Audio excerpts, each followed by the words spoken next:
Today, I'm going to teach you how to build an IFAK. I'm going to teach what an IFAK is, a little history on the evolution of IFAKs, how to build one, and why you need one. What is an IFAK? An individual first aid kit, or IFAK, is a compact medical kit carried by an individual to provide immediate life-saving care for traumatic injuries.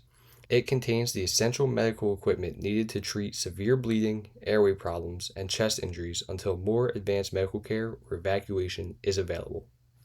Purpose of an IFAK. The purpose of an IFAK is to provide immediate treatment during the first critical minutes after an injury. It addresses the leading preventable causes of death from traumatic injuries. It allows a person to treat themselves through self-aid or another injured individual through buddy aid. It serves as a bridge between the point of injury and definitive medical care. Situations where you can use an IFAK. So the military and law enforcement, it makes perfect sense. An IFAK was designed for that job. For hunting, most cases and causes of death is getting shot by other hunters. If you're in the woods, carry an IFAK. It is a great idea to carry an IFAK. In a vehicle, IFAKs are designed for the individual, but if someone else needs it, you can use it. If there's a car accident or something like that, it's perfect to use. Shooting sports, such as competition shooting, they're usually very well controlled events, but accidents do happen. For public ranges, you definitely should carry. This one time, I was at a public range. There's a guy with his wife and daughter, and he shot the round. He thought the gun was empty. He was making sure it was clear, or thought it was clear. He shot a round directly into the ground, about 10 feet to my left, right in front of his wife and kids. Totally should have had an IFAK at that time. Could have gone way worse. And then, farms, ranches, construction sites, workshops, and home emergency preparedness. It's better to have it, not need it, than need it, not have it. You never know when you need a good set of medical equipment. Causes of death.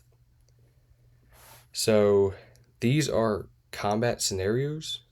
It could help, like I said, in a car accident or a traumatic event, but the IFAK was designed from combat. So the most preventable combat death results are from massive hemorrhaging, which is severe bleeding, airway obstruction, or tension pneumothorax. So here I have a chart from OIF and OEF, Operation Iraqi Freedom and Enduring Freedom, and you can see that simply just most of the deaths were from severe bleeding. So the evolution of the IFAK. Pre and early GWAT transitions from medics carrying the gear to individuals carrying their own gear. Then in special operations, the IFAKs became smaller, simpler, and more compact. But we're seeing today in Ukraine that there's a shift towards larger, bulkier IFAKs for prolonged, sustained care, simply because the battlefield is locked down with drones. It's looking like it takes days, weeks, and some even could be months until they are evacuated off the field. So it's much better that the kits are being made to sustain much longer. So for the civilian context, how you can apply using your IFAK is the larger model might be optimal for civilian because you don't know when you're going to get care, and you also don't know what you might need. The soft IFAKs are very, very small and basic versus nowadays they're getting bigger and having more sustainment gear. So the modern military IFAK developed from battlefield evidence showing that most combat deaths occurred before casualties reached a hospital. Although many injuries were non-survivable, a significant number of deaths from hemorrhaging and airway obstruction could potentially be prevented by immediate treatment. GWAT experience, particularly within special operations units, demonstrated that issuing effective equipment and training every service member in TC3, Tactical Combat Casualty Care, could dramatically reduce preventable deaths. So, what should go in your IFAK? So the basic layout would be a tourniquet, 1 to 2, and ideally these are on your person in a combat scenario, but in an IFAK, as long as you have quick access to them, it shouldn't be an issue.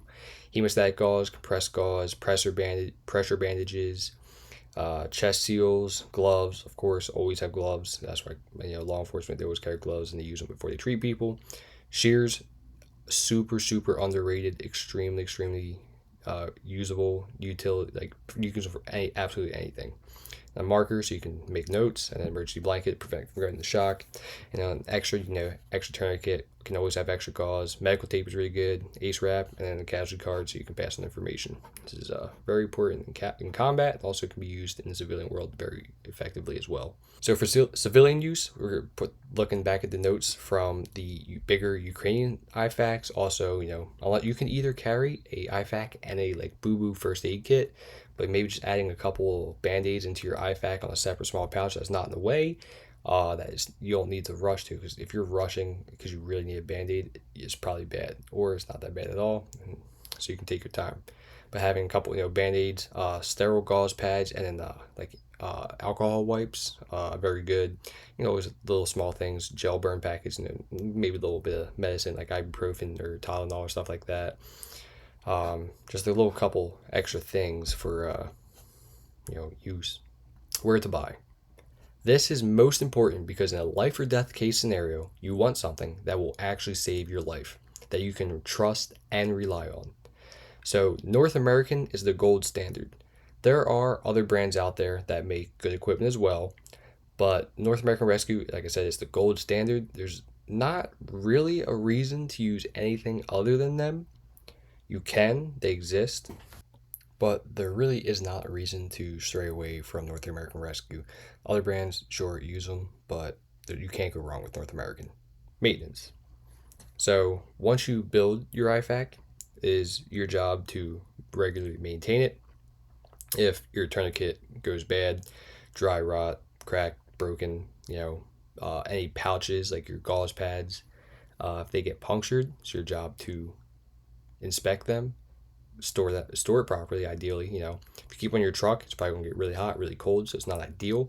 So that you have to inspect that one more often, and restaging it, make sure you know where everything is, where it is, rinse, repeat.